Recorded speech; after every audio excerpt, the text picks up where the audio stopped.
Record sir की class में आप सभी का स्वागत है। आज का अपना टॉपिक है यूज ऑफ एम। हम भिन्न प्रकार के एम के रूल्स के बारे में जानेंगे। तो पहले देखते हैं रूल नंबर 1। एम का हिंदी अर्थ होता है हूँ। एग्जाम में द्वारा इसको देखते हैं हूँ किस प्रकार से।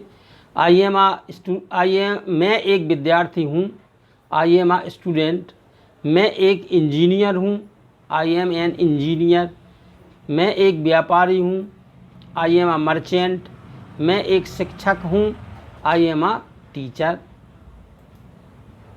Rule number 2। Am singular verb एक वचन क्रिया है। एम की प्लूरल वर्ब प्रेजेंट टेंस में आर है। एम की प्लूरल वर्ब पास्ट टेंस में वर है।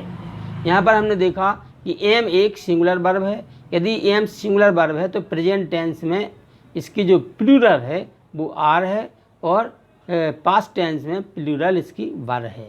एग्जाम्पल इसके दिए गए हैं। सिंगुलर में प्रेजेंट टेंस में I am here. Plural present tense में we are here. Past tense में singular I was there. Plural we were there. यहाँ हमने नियमों एग्जाम्पल द्वारा एम के जो सिंगुलर है प्लूरल है उनको देखा है। रूल नंबर 3 है एम वर्ब बी के अनेक रूपों इज एम आर बाज वर में से एक है। बी के बहुत सारे रूप हैं क्योंकि बी प्रेजेंट टेंस में और पास्ट टेंस में स्वयं नहीं आती है। यह केवल फ्यूचर टेंस में उपयोग होती है।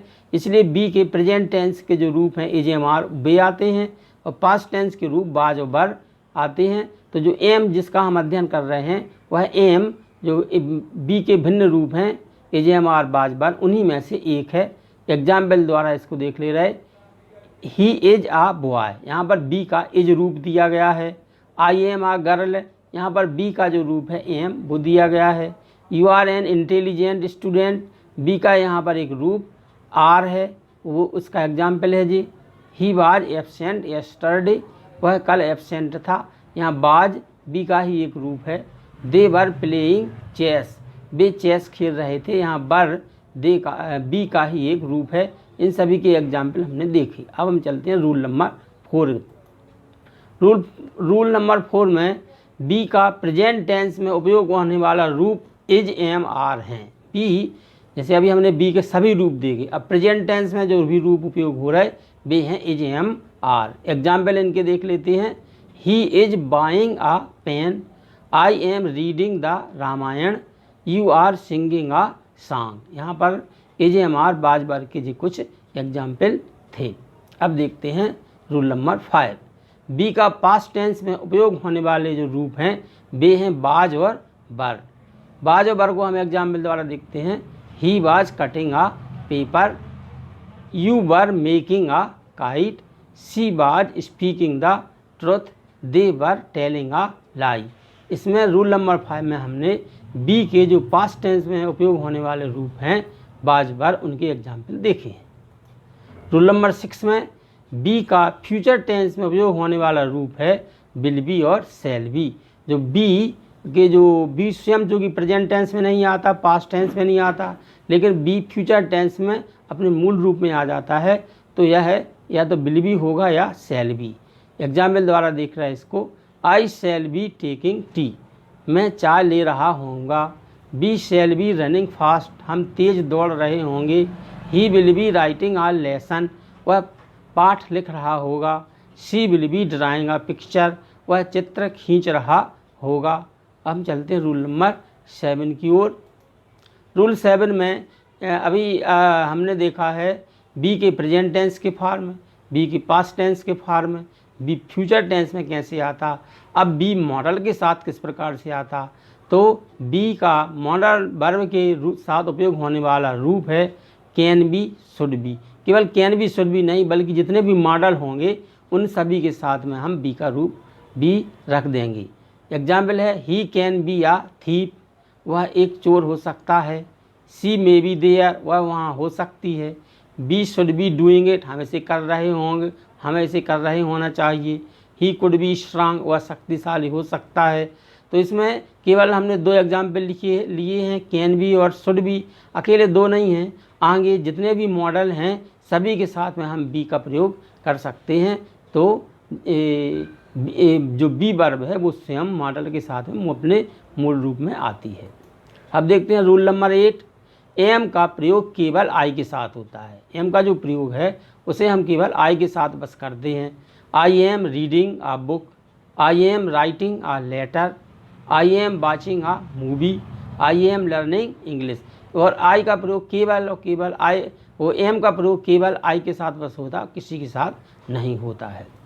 रूल नंबर 9 है, एम का प्रयोग प्रेजेंट इंडेफिनिट टेंस में मेन वर्ब के रूप में होता है। देखो एम के उपयोग मेन वर्ब में भी होता, एम का जो यूज है वह है हेल्पिंग वर्ब में भी होता, एम मॉडल भी बन जाती है। तो उनके अभी हम यहाँ पर देख रहे हैं कि एम प्रेजेंट इंडेफिनिट टेंस में मेन वर्ब में आती है। आई एम हियर, मैं यहाँ हूँ, इस सेंटेंस में वर्ब केवल एम बस है। I M in the room, मैं कमरे में हूँ, इसमें जो मेन वर्ब है वो एम है। I am on the roof, मैं छत पर हूँ। I am at the gate, मैं गेट पर हूँ। तो इसमें हमने जो देखा एम है जो वर्ब वह यहाँ पर मेन वर्ब के रूप में प्रयोग की गई है, दूसरी कोई और वर्ब नहीं है। रूल 10 कहता है एम का प्रयोग प्रेजेंट कंटिन्यूअस टेंस में हेल्पिंग वर्ब के रूप में होता है। एम अभी हमने देखा कि प्रेजेंट इंडेफिनिट टेंस में एम मेन वर्ब के रूप में आती है, कंटिन्यूअस टेंस में हेल्पिंग वर्ब के रूप में आती है। जब हेल्पिंग वर्ब के रूप में कोई भी वर्ब आती है तो उसके साथ मेन वर्ब अवश्य होती है। आई एम लर्निंग इंग्लिश, मैं अंग्रेजी सीख रहा हूँ। I M swimming in the river, मैं नदी में तैर रहा हूँ। आई एम टेकिंग टी, मैं चाय ले रहा हूँ। आई एम कमिंग हियर, मैं यहाँ आ रहा हूँ। यहाँ हमने देखे कि एम के जो हेल्पिंग वर्ब के रूप में प्रयोग हैं उसके कुछ एग्जाम्पल यहाँ पर देखे हुए हैं। अब हम देखते हैं रूल नंबर 11। इसमें है एम का प्रयोग मॉडल वर्ब के रूप में भी होता है। अभी हमने एम का मेन वर्ब के रूप में उपयोग देख लिया, हेल्पिंग वर्ब के रूप में उपयोग देख लिया, यहाँ पर हमें अब मॉडल वर्ब के रूप में उपयोग देखना है।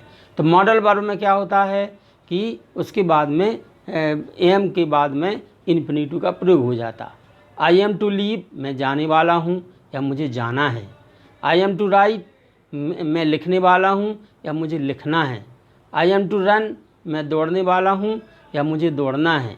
आई एम टू स्पीक, मैं बोलने वाला हूँ या मुझे बोलना है। इस प्रकार का अर्थ इसका निकलने लगता है, वाक्य के अंत में ना निकलने लगता है। हम देखते हैं इसका रूल नंबर 12 है। इसमें एम का प्रयोग अबाउट टू के साथ भी होता है। I am about to see a film, मैं फिल्म देखने वाला हूँ।